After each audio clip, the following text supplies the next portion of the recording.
ਕਬੂਤਰ ਕੋਲੋਂ ਛਿੱਤਰ ਪੈ ਗਏ। ਕਿਉਂ? ਉਹ ਮਾੜੇ ਮਾੜੇ ਖਤ ਲੈ ਕੇ ਜਾਂਦਾ, ਉਹਨੂੰ ਭਾਰੇ ਸੌਦੇ ਚਕਾ ਕੇ ਥੋੜਾ ਲੁਕਾ ਕਬੂਤਰ ਨੂੰ ਖੱਤ ਦਿੱਤਾ, ਕਬੂਤਰ ਨੇ ਜੰਡਾ ਮਾਰੀਆਂ, ਕਹਿੰਦਾ ਮੈਂ ਤੈਨੂੰ ਇੰਜ ਦਾ ਲੱਗਦਾ।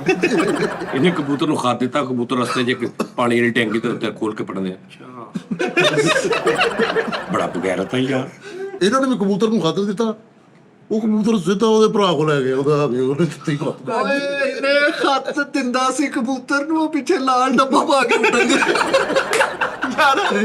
ਇਹ ਕਬੂਤਰ ਨੂੰ ਇਹਨੇ ਖਤ ਤਾਂ ਨਹੀਂ, ਕਬੂਤਰ ਨੇ ਖਾਕੀ ਵਰਦੀ ਸਵਾਈ। ਉਹ ਦੂਰ ਭੇਜਣ ਵਾਸਤੇ ਕਬੂਤਰ ਨੂੰ ਖਾ ਦਿੱਤਾ। ਕਬੂਤਰ ਥੋੜੀ ਦੂਰ ਜਾ ਕੇ ਆਪਣੇ ਘਰ ਬਹਿ ਕੇ ਉਹਨੂੰ ਸਾਰਾ ਪੜ੍ਹ ਕੇ ਉਹਨੇ ਸਾਰਾ WhatsApp ਤੇ ਲਿਖ ਕੇ ਉਹਨੂੰ ਮੈਸੇਜ ਕਰ ਦਿੱਤਾ, ਭਾਜੀ ਆ ਉਸਤਾਦ ਜੀ ਭਾਈ ਫੈਸਲ ਨੇ ਕਬੂਤਰ ਨੂੰ ਖਤ ਦਿੱਤਾ, ਕਬੂਤਰ ਨੇ ਵੀ ਅੱਗੋਂ ਦਿੱਤਾ, ਕਹਿੰਦਾ ਇੱਕ ਉਧਰੋਂ ਕਬੂਤਰੀ ਨੰਗਣੀ ਨੂੰ ਬਣਾ ਦਿੱਤੀ ਸਭ ਬਰਾਬਰ। ਯਾਰ ਕਬੂਤਰ ਨੇ ਜਿਹੜਾ ਖਾਤਾ, ਕਬੂਤਰ ਨੂੰ ਸਾਰਾ ਪੜ੍ਹ ਕੇ ਐਂਡ ਤੇ ਲਿਖਤਾ ਤੁਹਾਡਾ ਜਾਨੂ ਕਬੂਤਰ, ਬਸ। ਤੁਹਾਡਾ ਜਾਨੂ ਕਬੂਤਰ। ਉਸਤਾਦ ਜੀ ਭਾਈ ਫੈਸਲ ਦੀ ਰੇਛ ਨਾਲ ਬਹਿਸ ਹੋ ਗਈ, ਉਹਨੇ ਕਹੀ ਜਨ ਵਾਲ ਕਟਾ ਦੇਣ ਭੋਰਾ ਹੋ ਸ਼ਾਮ।